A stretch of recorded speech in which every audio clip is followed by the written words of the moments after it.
Tetap Yang Amat Berhormat Presiden Parti Keadilan Rakyat Perdana Menteri Datuk Seri Anwar Ibrahim, Yang Berhormat Timbalan Presiden Saudara Fizi Ramli, Yang Berhormat Setiausaha Agung Datuk Seri Saifuddin Nasution Ismail, Yang Berhormat Naib-Naib Presiden, Ketua Wanita Yang Berhormat Fadlina Siddiq, Barisan Kepimpinan Majlis Pimpinan Pusat, Kepimpinan dan Perwakilan Negeri dan Cabang, Kepimpinan dan Perwakilan AMK dan wanita, teman-teman seperjuangan yang dikasihi sekalian.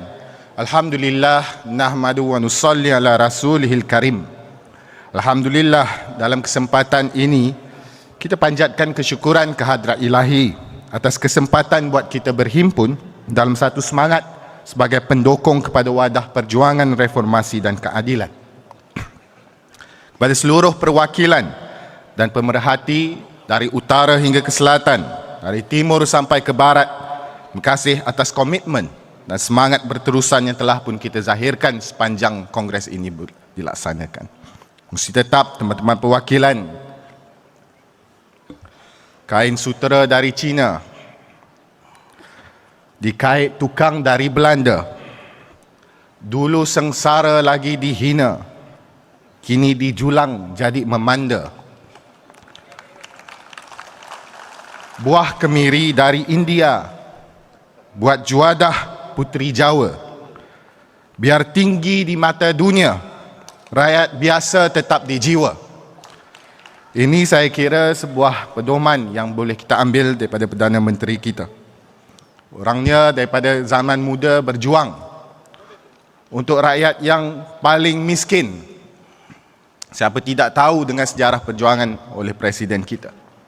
Hari atau minggu pertama sebagai Perdana Menteri yang dilakukan oleh beliau akhirnya adalah untuk menetapkan sebuah dasar yang mengangkat keluar petani miskin pesawah daripada jurang kemiskinan.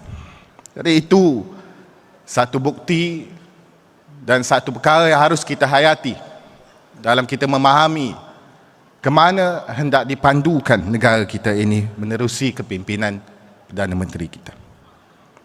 Tema kongres kita tahun ini adalah memaknai reformasi menjulang madani. Bagi saya tema ini tepat dengan apa yang perlu kita sama-sama tekuni. Bahawa tanggungjawab kita hari ini sudah berubah. Kita hari ini adalah sebuah pasukan yang mempunyai realiti baru yang perlu kita hadam dan terima. Kita sudah mencapai kemenangan, maka kini tiba waktunya untuk kita mengisi kemenangan tersebut.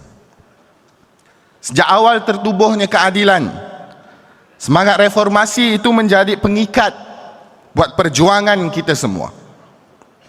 Yang dipanggil sebagai semangat reformasi itu ibarat api.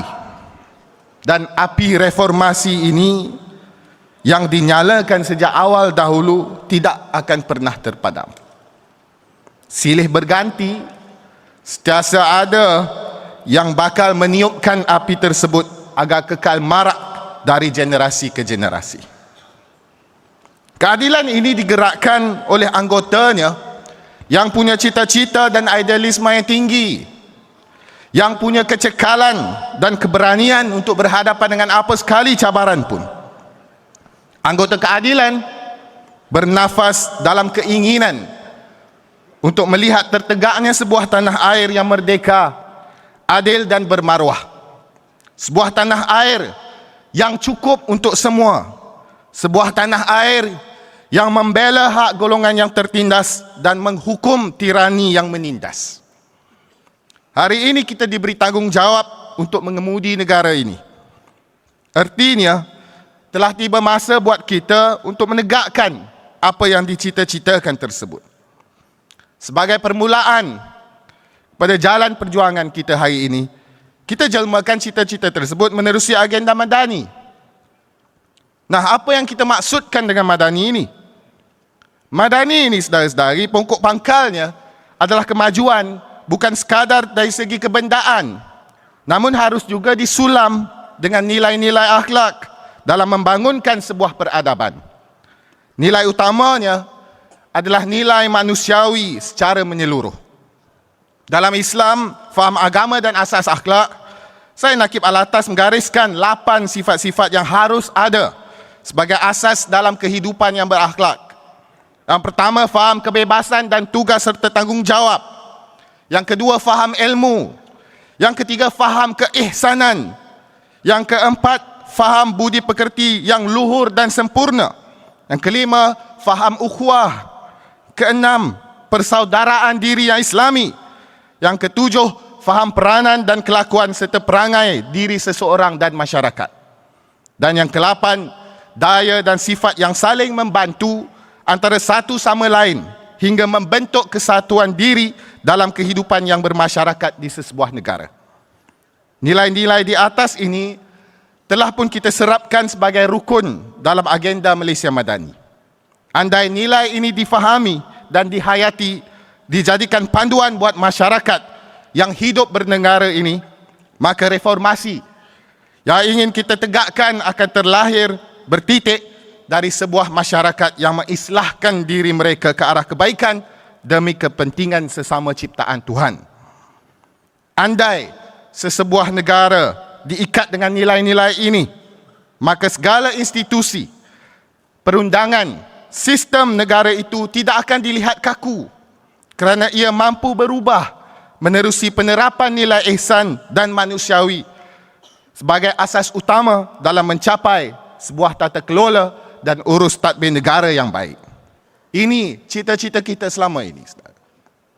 Teman-teman perwakilan yang saya hormati, dalam memperingatkan diri kita yang menggerakkan idealisme parti ini, terutama buat yang muda-muda dalam parti ini, suka saya memetik ungkapan oleh mungkin Presiden kurang gemar, tapi belum tentu ungkapannya salah, Saudara Tan Malaka, bahawa idealisme akhirnya adalah kemewahan terakhir yang dimiliki oleh seorang pemuda. Islah dan reformasi hanya boleh ada jika umat manusia itu berani dan punya idealisme. Semalam dalam Kongres Angkatan Muda Keadilan telah pun saya singgung antara lainnya apa yang ditinggalkan oleh Ibn Khaldun dalam mukadimah. Soal nilai teras yang antaranya asabiyah dan umran. Asabiyah itu bukan soal menyempitkan diri kita dengan faham perkauman yang menindas. Ibarat seperti apa yang sedang diamalkan oleh parti lawan kita. Asabiyah itu artinya menjaga ukhuwah dan kekuatan kita bersama, biar ada semangat zaman, semangat kebersamaan dan kekitaan dalam kalangan kita sesama insan. Begitu juga dengan Imran yang mengangkat nilai manusiawi yang berperadaban, karamah insaniah yang selalu kita laungkan. Jadi ini perkara-perkara yang harus kita terapkan sebagai anggota keadilan. Anak muda ini terutama sekali dalam jiwanya masih ada yang sedang meneroka identiti. Maka dalam fasa ini anak muda muncul sebagai pemberani yang hidupnya adalah soal menempuh cabaran dan terbuka terhadap segala perubahan demi memaknai hidup mereka. Namun bagi anak muda, untuk mempunyai kekuatan dalam beridealisme, jiwanya dulu harus merdeka. Kerana jiwa yang merdeka adalah jiwa yang mencintai kebenaran dan keadilan. Bukan jiwa yang tunduk pada kuasa secara membuta tuli, selesa dengan segala bentuk kongkongan. Seperti mana yang ditinggalkan oleh Dr. Burhanuddin Helmi. Di atas robohan Kota Melaka, kita dirikan jiwa merdeka. Bersatu padulah segenap baka, membela hak keadilan pusaka. Yang ditinggalkan, yang diungkapkan oleh tokoh-tokoh sejarah kita ini, saya harap dapat jadi panduan dan nilai kepada kita sekarang yang berada di puncak kuasa.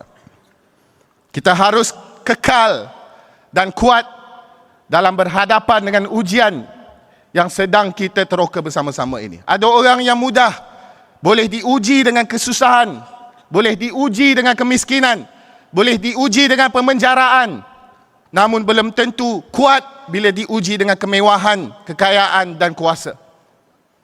Ini perkara yang saya anggap sebagai sebuah cabaran dan ujian baru buat ramai dalam kalangan kita. Saya meneliti perbahasan daripada pagi sehingga ke tengah hari tadi. Ada banyak perkara yang telah pun kita ungkapkan. Ada banyak perkara yang kita jadikan pentas ini sebagai tempat untuk kita luahkan. Ia perkara yang bagi saya adalah sangat fundamental dalam kita menggerakkan parti kita. Namun harus kita berhati-hati. Kita harus faham peranan baru kita ini. Tanggungjawab untuk mengemudi negara ini bukan hanya terletak pada tangan pemimpin yang berjawatan. Terletaknya tanggungjawab ini adalah kepada kita semua yang menggerakkan dasar dan juga arah pandu negara ini. Sebuah tujuan yang kita gerakkan ini bukan hanya datang daripada pemimpin. Ia datang daripada kita, kelompok besar keluarga keadilan. Negara sedang memerhati. Kongres ini adalah kongres yang cukup penting bagi kita. Ini kongres kali pertama yang diadakan sejak kita menubuhkan kerajaan di bawah pimpinan Yang Amat Berhormat Perdana Menteri. Ini kongres yang sedang menguji kesediaan kita untuk menjadi pemimpin negara. Ini kongres yang sedang ditonton oleh rakyat di luar sana untuk mengetahui apa parti yang sedang memerintah negara. Maka harus kita datang dengan kesedaran bahawa tanggungjawab ini amat berat, saudara-saudari. Gunakanlah peluang yang kita ada ini untuk bermusyawarah. Gunakanlah peluang yang kita ada ini untuk bertukar pandangan. Kita usahakan untuk perkukuh parti yang kita sayangi ini. Jadikan kongres ini sebagai wadah untuk kita bermuhasabah terhadap perjalanan setiap daripada apa yang pernah kita perjuangkan sejak bertahun yang lama.